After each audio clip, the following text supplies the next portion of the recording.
recap with no cap. You've clicked the thumbnail. You already know what this is about. Daredevil Born Again, episode 3. And I do not know the name of the episode. It'll appear here. Okay. This one deals with the trial of Hector Ayala, known to us because of what Cherry found in his apartment. The White Tiger. Okay. So it opens up with him in the holding cell. He's in his suit because he's about to go on trial. He's about to go into the courthouse. And he talked about how he misses something in Puerto Rico called the coquí. And he said it's a frog that mates for life. And they said they call it the coquí because that's the sound it makes. So basically it's calling for its love. So I thought that was kind of sweet. I guess that was referring to maybe his love for his wife, or just maybe his calling as the White Tiger. Okay, because that is the sentiment that he uses later on. Because he said to Matt Murdock when he was in the holding cell, he said, putting on the suit doesn't make me the White Tiger. He said, it's who I am. He said, it's a calling. Which almost harkens back to the Punisher. But of course, the Punisher was waylaying people, murdering. You know, the infamous courtroom scene with John Bernthal, which was done extremely well. So now, when Matt Murdock is in the restroom, he's confronted by Officer Powell. And Officer Powell was one of the police officers that was shaking down the kid in the first episode? No, I believe it was the second episode, I believe. So I'm sorry, I was distracted looking at something. So he basically said, for a blind guy, you fight well. Okay, now I do not remember if Officer Powell actually went to the informant's house, the guy that was getting beat up by the cops, but he did have some bruises on him. So I do believe he did go there. They show Wilson Fisk and Vanessa in counseling with Matt Murdock's girlfriend. Her name was Dr. Glenn. I believe it's Jessica or Jennifer Glenn, I believe. And you also see sentiment from different people in New York City from the BB report, okay, who I told you was the niece of Ben York, the man that the Kingpin strangled to death in season 1 of Netflix. Now, they also show footage of people saying, well, you know, the White Tiger, he's not going to get they said he's not going to get a fair trial because he's Puerto Rican. All right. But Matt, he basically made Hector Ayala, he's sort of outed Hector Ayala as the White Tiger. But through, some legalese, Matt gets Hector Ayala to admit to being the White Tiger because he was kind of desperate. Now, several of the cops, I noticed they had skull tattoos, sort of in the configuration of the Punisher's skull, but one guy had it on his neck. I think the Officer Powell had it on his wrist, so obviously they're a part of some weird order of some sort. And also in the episode, we see that there's a hijacking that goes wrong, okay? And the guy driving the truck is saying to the guy in the passenger seat, he said, yo, just chill, it's a gimme. So then this guy with a heavy Scottish accent comes in. He says, I need the keys to this truck, I need your wallets. The driver gives it to him, and the guy's like, yeah, you trying to take mine? And the driver is like, I told you to just... He's thinking this, like, I need you to just do what I said. So out of nowhere, somebody blows his brains out. Then you can't leave witnesses, so they kill the driver too. So this kind of harkens back to what Vanessa and the Kingpin were talking about. He's saying, this is violence, because they're at the breakfast table. And the Kingpin's like, let chaos reign.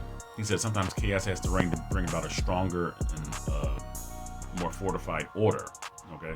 And he says, we don't care what happens to them. I'm like, how mayoral of you. You know, this guy is the same old devil. The Kingpin is the same old finagler.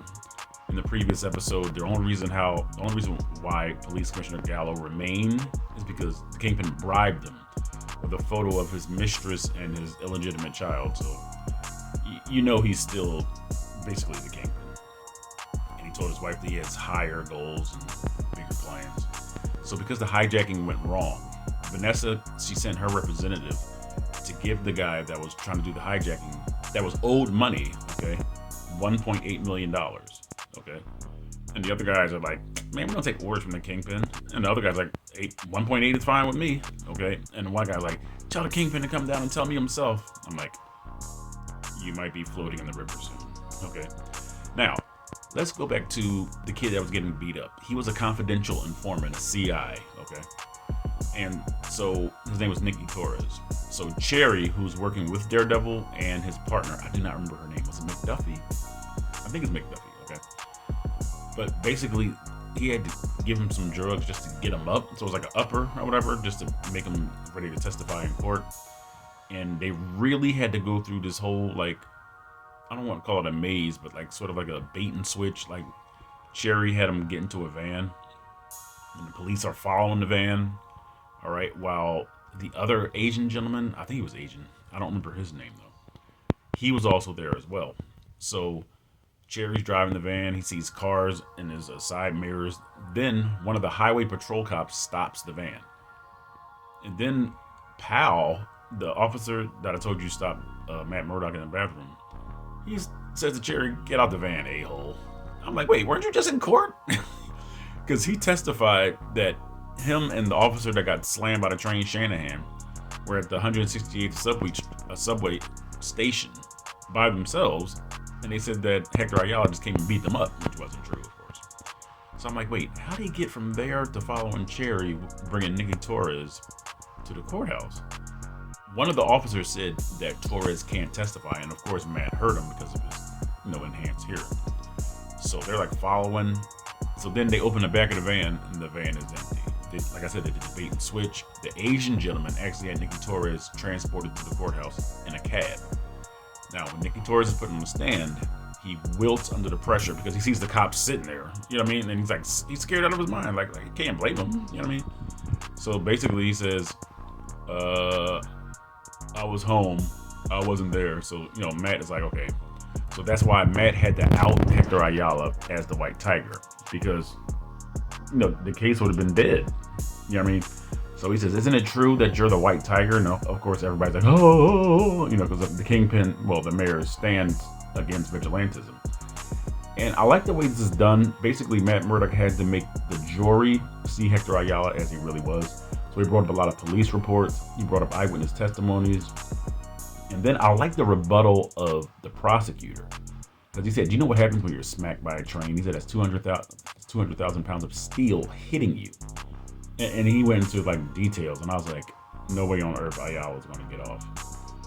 And maybe that was just a little bit of plot armor, just to move the story forward, that he even got acquitted. Hector Ayala was acquitted. But then later on, Kingpin is talking to Ben York's niece from the BB report.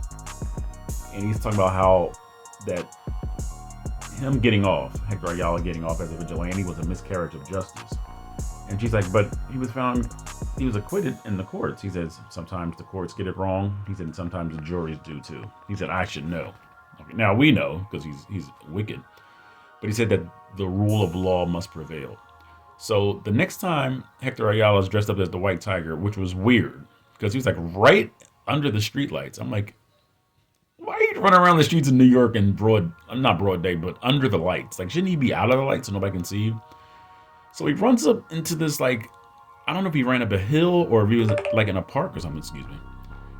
But he's like looking this way. Some guy walks up to him and just blows his brains out and kills him right there. But see, I knew the way that the Kingpin was talking to Ben York's niece. I wish I knew her name. I said Hector Ayala will not survive this episode or this series. And lo and behold, his brains were splattered all over his white mask. And you just know that the Kingpin is just really still the Kingpin, just in the biggest position of power as the mayor of New York City. So this was another good episode. But when is Daredevil going to show up in his own series? White Tiger barely showed up. Bullseye barely showed up. Daredevil has barely been in it. I'm like, can we see Daredevil? The name on the marquee is Daredevil in bright red letters, and we have not seen him except, in the opening sequence. So I'm ready to see some Daredevil. Like, let's stop it. You know what I mean? I do like the court drama. I do like the courtroom drama. But the trial of Hector Ayala is over. The life of Hector Ayala is over. And the guy that killed him had a Punisher skull bulletproof vest. I do not believe that was the Punisher. I don't think that was Frank Castle.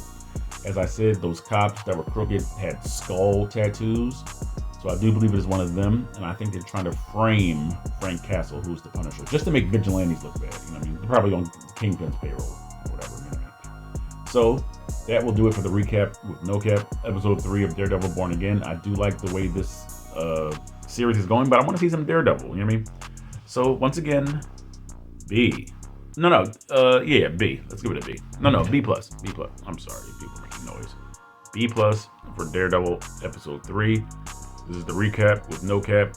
John Bapp, again, filming in a different place. All right, because like I said, I wanted to get this up and recorded as soon as possible, and this isn't my usual location, but let's just go with it. All right, I'll see you guys on the next one. Daredevil episode 4.